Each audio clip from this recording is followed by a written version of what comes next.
is my peachy peach look, you guys. I don't care if that's not a word, but I'm going to go with peachy peach. I'm really excited about today's episode, if you can't tell from my face. There's a lot of excitement. I'm going to put excitement over here somewhere, in case you can't see it on my face. Because I'm going to talk about a real badass woman in history, Sahifa Banu, who did something pretty avant-garde. She painted. And even though she wasn't the only woman to paint during her time, she was the one to paint the most. And my God, her paintings are absolutely stunning. That girl had some real skills. What an inspiration.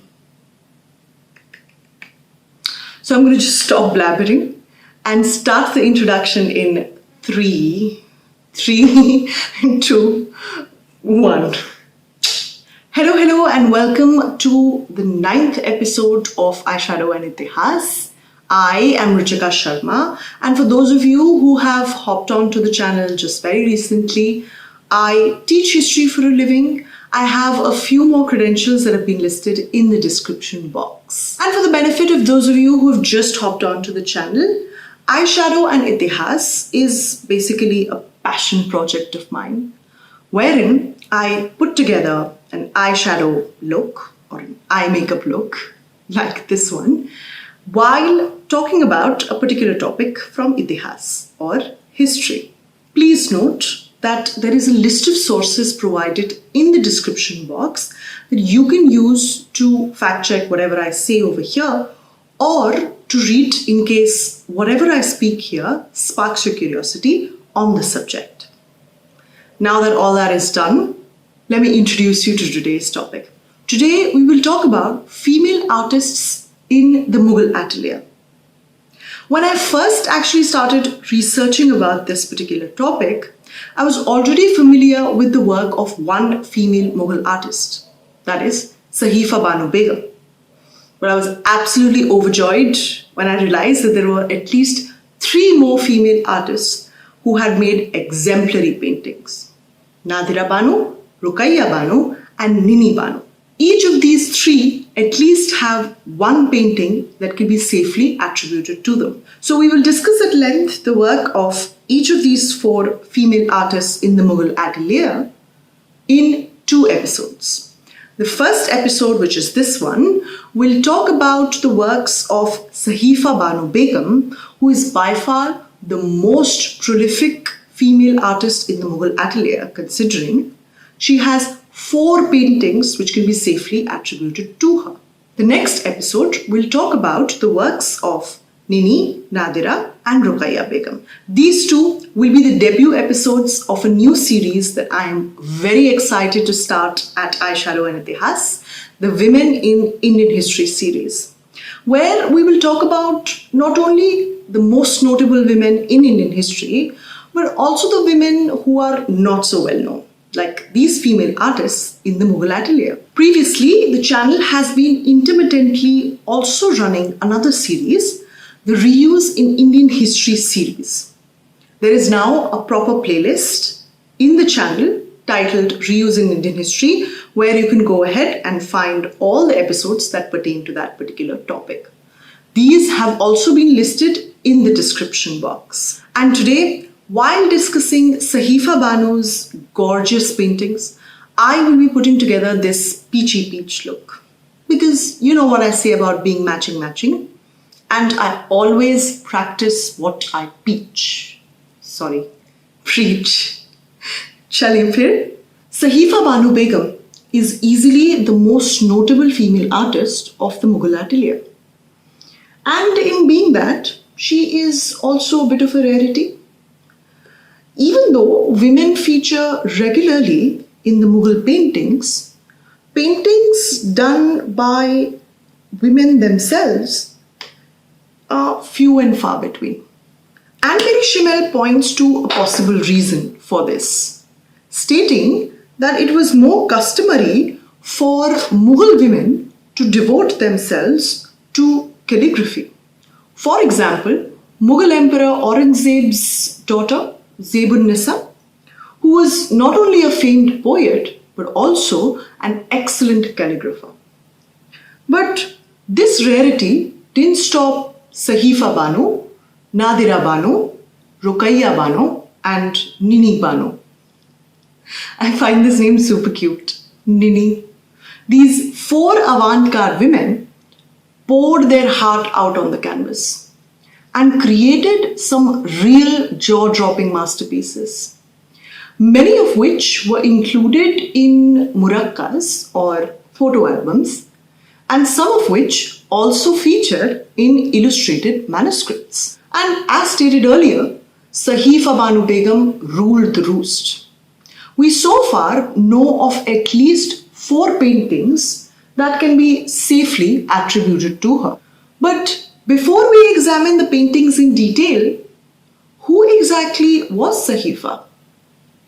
Unfortunately, we know very little about her, except Stanley Clarke's assertion that Sahifa was either a Mughal princess or a Mughal lady of high rank.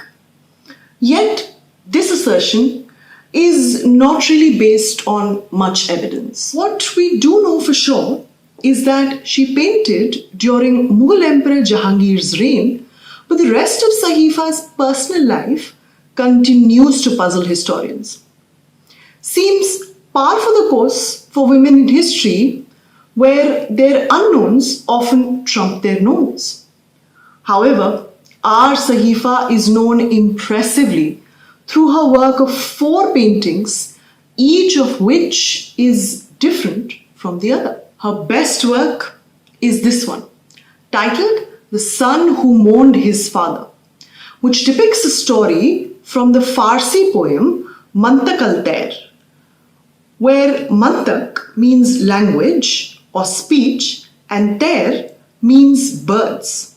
So, the language of birds. The poem is a fascinating one, with major Sufi overtones penned in the 12th century by Farid al-Din Attar, where a large gathering of birds is being convinced by a hoopoe, a kind of a bird, also known as the hudhud bird, to elect the simurgh, which is the mythical phoenix, as their king.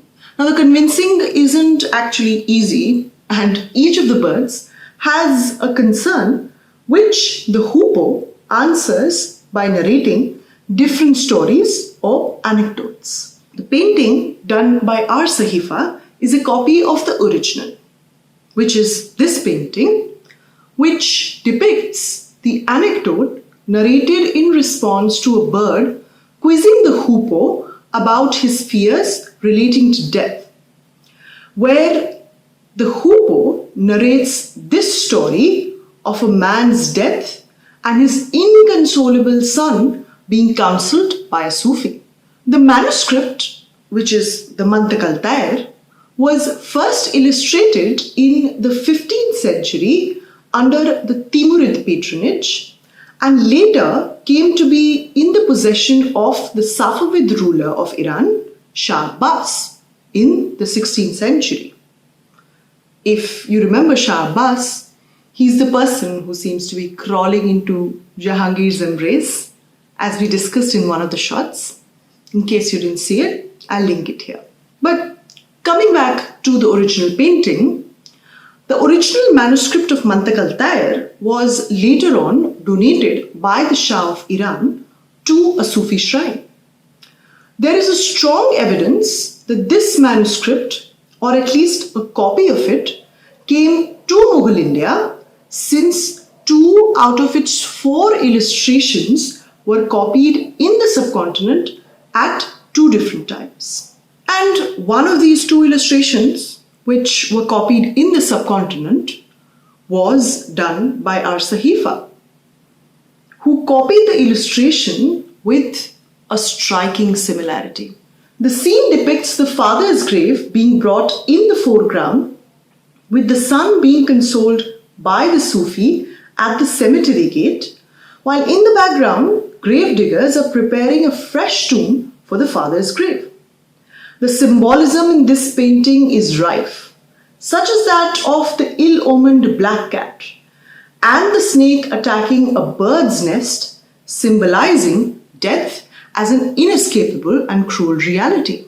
But our extremely talented Sahifa just did not blindly copy the illustration, although she does an excellent job of getting all the details right to a T. This here is like a spot the difference contest. And interestingly, there is a difference. She adds to this frame a white cat, which, in contrast to the black cat, is sitting outside the tomb and closer to the other tomb, which is being prepared for the father, perhaps symbolizing the Sufa of Sufism, which is the purity often represented by the color white. And if this was truly the case, then this would be an interesting example of using colors to show good or bad, pure or impure in Mughal paintings. Just like Shah Abbas in that Jahangiri painting that we discussed in the shots was depicted of a darker hue than Jahangir himself.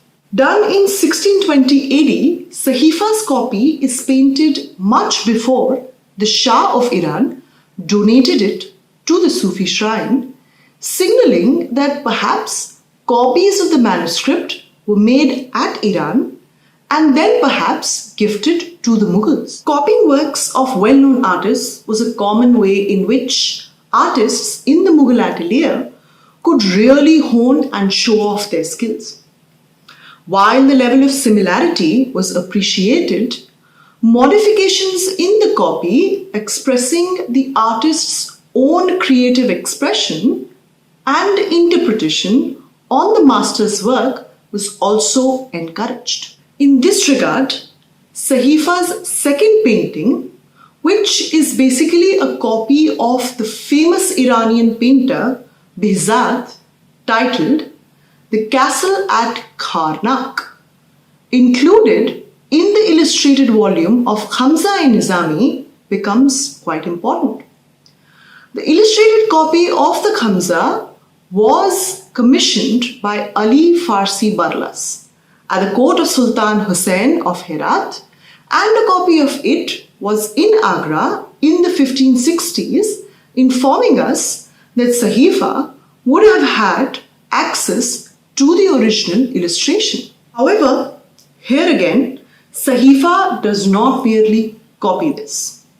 She puts her own touches to it, both in terms of perspective and symbolism. You go, girl. Compared to Behzad's original, Sahifa's castle is a lot more three-dimensional. Mika Natif points out that the racial diversity in Sahifa's painting of the workers building the castle is a visual form of Akbar's famous policy of Sulh-e-Kul, which advocated social harmony and inclusivity. Sahifa, in fact, also goes ahead and inserts another character to her painting. The man in the green cloak, identified as Timur, the ruler of the great Timurid Empire and a predecessor of the Mughal Emperor Babur. Timur can be seen in Sahifa's work as inspecting the building of the castle. And by doing so, not only is Sahifa alluding to the Timurid lineage of the Mughals, but is also paying homage to another illustrious work of the master painter Behzad. This one, titled Building of the Friday Mosque in Samarkand, is a fabulous two-page spread featuring in the illustrated copy of the Zafarnama, again patronized for Sultan Hussain. Here, Timur can be seen in the background inspecting the work. Such forms of paintings where the ruler was seen inspecting projects or building projects really attracted Mughal artists. For example, here is Babur inspecting the laying down of a garden, and here is Akbar supervising the building of Fatehpur Sikri. And in this regard, Sahifa's genius really shines through by successfully combining the Timurid as well as the Mughal art traditions into this painting. Through her artistic expression, Sahifa's work inspired many artists. This painting by her, the third painting by her, is a portrait of Shah Tamasp with its title and Sahifa's signature mentioned at the bottom. Sabihe Shah Tamasp, Rakme Sahifa Banu, which basically translates to a likeness of Shah Tamasp made by Sahifa Banu. Shah Tamasp, the 16th century Safavid ruler of Iran and the grandfather of our Shah Abbas in that shot, is here imagined by Sahifa wearing the Safavid garb but having indistinctly Mughal features. And just like in the previous painting, here as well, Sahifa is able to bring together two different cultures in one aesthetic painting. This work inspired others, such as these two portraits of Babur and Humayun, made by the artist Payag for Mughal Emperor Shahjahan. Like Sahifa's likeness of Shah Tamasp, both these portraits depict the main subject sitting in front of a tree. Sahifa's talents, however, showcase themselves the best in her self-portrait. This painting is a curious one, attributed to Sahifa Banu, where she has painted herself, painting a painting of herself. Talk about inception. And this particular painting is Mughal to a T, since there are multiple scenes being depicted in the same frame with some clever use of perspective. There's a scene just outside the house where two people are conversing, then the scene just outside the room, and then the main scene depicting Sahifa painting her own portrait, sitting with a coterie of women, and then another scene in the background of the foliage and the sky. The details in each scene are immaculate. Each character seems to have their own unique expression and is engaged in their own unique task. And as for the inception, Sahifa may have been inspired by this painting titled Akbar in a Tree House, done by Abdus Samad, where a young Akbar is showing his painting to Humayun, his father. And when zoomed in, the painting in Akbar's hand is basically the painting itself. It's a mini version of the painting. Here as well, there are multiple scenes where a lot is happening at the same time. For example, as Professor Kavita Singh informs us, this here is Abdus Samad, the artist himself. Sahifa would have seen paintings of such great painters and possibly even learnt painting under one such master. This puts into perspective the level of exposure that ladies of repute had in the Mughal world and the amount of freedom they could exercise in following their passions and interests, such as our Sahifa with her penchant for painting. However, we know too little about Sahifa the woman. Yet, in a world where women in history have mostly remained either nameless or faceless, I'm absolutely glad that we know Sahifa the painter. And what makes this better is that there are 3 more female artists in the Mughal atelier, which we will discuss in the next episode.